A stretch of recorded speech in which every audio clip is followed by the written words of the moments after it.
मैं अखिलेश स्वागत करता हूं आपका आपके अपने YouTube चैनल सरकारी नौकरी पे। तो टाइम ना वेस्ट करते हुए सीधे हम मुद्दे पर आ जाते हैं। आज हम बात करेंगे अग्नाशय ग्रंथि के बारे में, या इसको पैंक्रियाज ग्लैंड भी कहा जाता है। तो सबसे पहले मैं इसके बारे में कुछ फैक्ट आपको बता दूँ। देखिए, पैंक्रियाज या अग्नाशय जो ग्रंथि है वो हमारे शरीर की एक मिश्रित ग्रंथि है। अब मिश्रित ग्रंथि क्या होती हैं? ऐसी ग्रंथियाँ जो हार्मोन और एंजाइम दोनों उत्सर्जित करती हैं। ऐसी ग्रंथियाँ जो हार्मोन और एंजाइम दोनों का स्त्रावण करती हैं या रिलीज़ करती हैं, उनको हम लोग मिश्रित ग्रंथि कहते हैं। अब थोड़ा सा आप समझिए, पहले बेसिक इसका समझ लेते हैं और फिर जो है इसमें क्या क्या और चीज़ें आगे होंगी उन पर हम बात करते हैं। अग्नाशय ग्रंथि की बात करें तो जैसा मैंने आपको बताया, ये कैसी ग्रंथि है? ये आपकी मिश्रित ग्रंथि है। मिश्रित ग्रंथि है, इसका मतलब ये हुआ कि ये किस किस का स्त्रावण करती है? ये स्त्रावण करती है हार्मोन का भी, और ये स्त्रावण करती है एंजाइम का भी। यानी इसके द्वारा हार्मोन्स भी निकाले जाते हैं और इसके द्वारा एंजाइम भी निकाले जाते हैं। मतलब जब हम खाना खा रहे होते हैं, खाना खाने के बाद जब खाना पचाने की बारी आती है, तो ये ग्रंथि जो है वो कैसा बिहेव करती है? ये ग्रंथि बिहेव करती है आपका वाहस्त्रावी ग्रंथि का। मतलब ये है कि खाना पचाने के लिए हमको क्या चाहिए?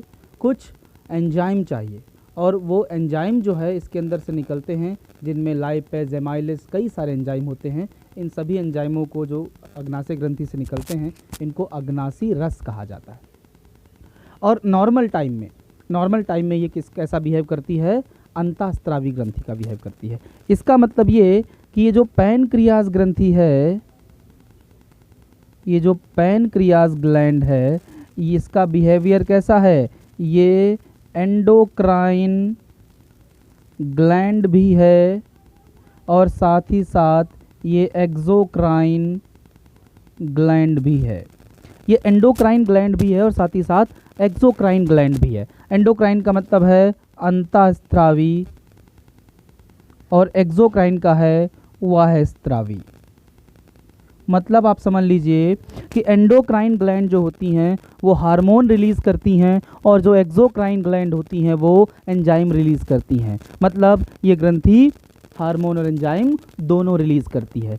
खाना जब आप खाते हैं, खाना खाने के बाद इसका बिहेवियर कैसा होता है? एंडोक्राइन का, माफ़ कीजिएगा, एक्सोक्राइन का बिहेवियर होता है। मतलब ये अपने अंदर से अग्नाशयी रस निकालकर छोटी आंत में मिला देती है खाने में, और वहाँ पर खाना जो है आसानी से क्या हो जाता है? पच जाता है।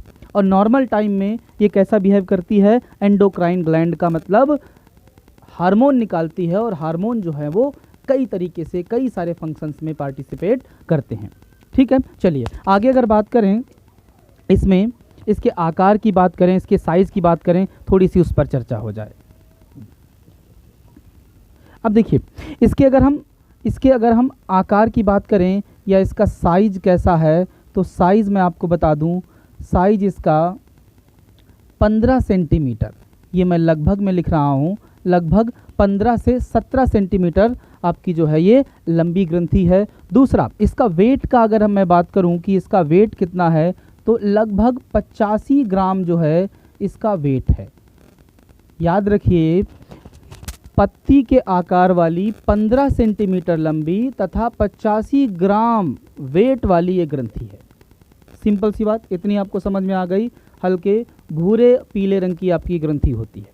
अब इसको थोड़ा सा हम लोग देख लेते हैं फिगर में। देखिए, यहाँ पर आप देख रहे हैं, इधर से मैं आ जाता हूँ, यहाँ पर आप देख रहे हैं कि ये आपका अमाशय मैंने बनाया है। यहाँ पर स्टमक है, और अमाशय के ऊपर आप देख रहे हैं कि यहाँ पर ये पित्ताशय है, जो कि लीवर से जुड़ा होता है। पित्ताशय से एक नली निकलती जिसको बाइल डक्ट कहा जाता है, या फिर हम कहें इसको पित्त नली भी कहा जाता है, पित्ताशय नली भी कहा जाता है, जो कि अमाशय से होती हुई और फिर ये दोनों जो है, यानी ये अग्नाशय की नली, दोनों जाकर यहाँ पर छोटी आंत में मिल जाती है। ये स्टमक जो आप देख रहे हैं, इसके जस्ट नीचे ये जो एक पत्ती नुमा संरचना दिख रही है, इसी को हम लोग क्या बोलते हैं? अग्नाशय ग्रंथि बोलते हैं। ठीक, ये पत्ती नुमा संरचना। अब देखिएगा, यहाँ पर एक चीज़ आप समझिए, ये जो पत्ती नुमा आप संरचना देख रही हैं, इसका एक ये फलक है और इसके इधर एक फलक है। ये दोनों जो फलकें हैं, इन दोनों फलकों में मैंने डॉट डॉट किया हुआ है, दोनों फलकों में जो डॉट डॉट पोर्शन दिख रहा है यही इसका क्या है, अंतःस्रावी पार्ट है, एंडोक्राइन पार्ट है। मतलब ये वाली इसकी कौन सी कोशिकाएं हैं, अंतःस्रावी कोशिकाएं हैं।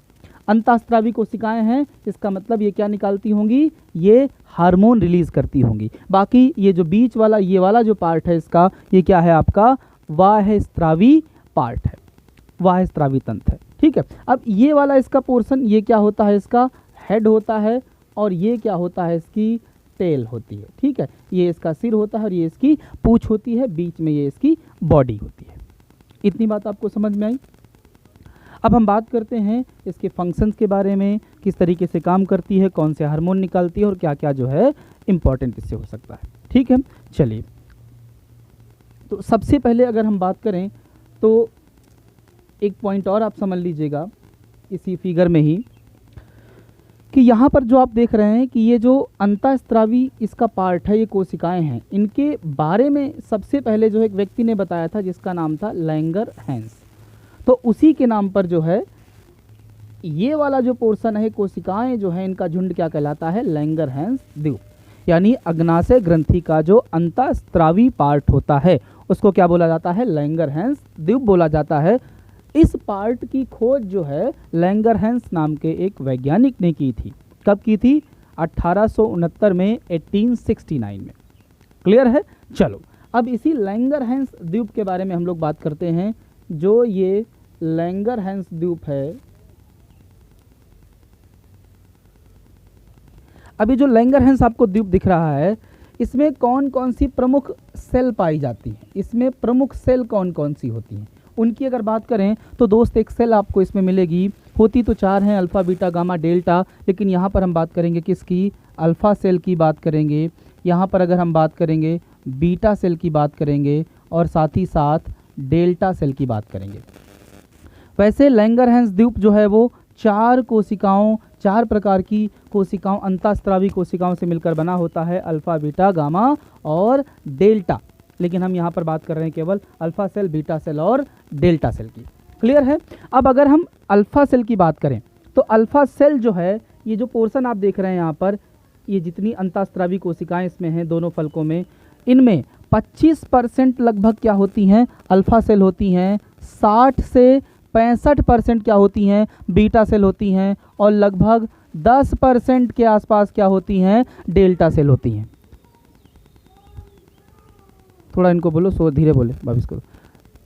ठीक है, डेल्टा कोशिकाएं होती हैं, थोड़ा सा नीचे है, फैमिली है तो ज़्यादा साउंड हो रहा है इसलिए मैंने बोला। ठीक है, अब आगे अगर हम बात करें तो सबसे पहले अल्फ़ा सेल की बात करते हैं, फिर बीटा सेल की बात करते हैं, फिर हम लोग डेल्टा सेल की बात करते हैं। अल्फ़ा सेल पर आ जाते हैं, ध्यान दीजिएगा, बड़े प्यार से समझिएगा, क्योंकि मोहब्बत से जो है सारी चीज़ें आपको समझ में आ जाती हैं। ठीक, मोहब्बत चीज़ ऐसी होती है, हुई होगी आपको कई बार, मुझे भी हुई है, और सफलता नहीं मिली, फाइनली मेरी शादी हो गई।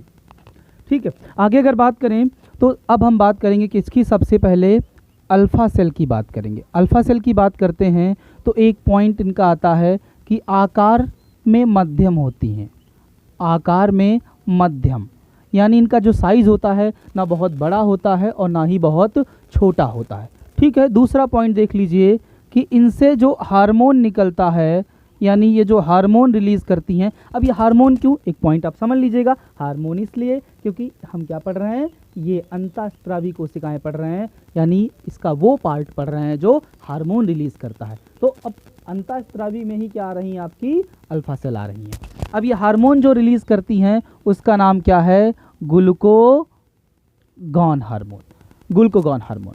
ठीक है, अब ये जो ग्लूकागॉन हार्मोन है, इसके बारे में एक पॉइंट और दोस्त आप समझ लीजिए, इसका जो फाउंडर है इस हार्मोन का, ठीक है, इस हार्मोन का जो फाउंडर है वो बहुत ही फेमस व्यक्ति हैं, 2 लोग, एक का नाम है किम्बले और एक का नाम है मर्लिन। इन दोनों लोगों ने 1932 में 1932 में जो है इस हार्मोन के बारे में, ग्लूकागॉन के बारे में बताया था।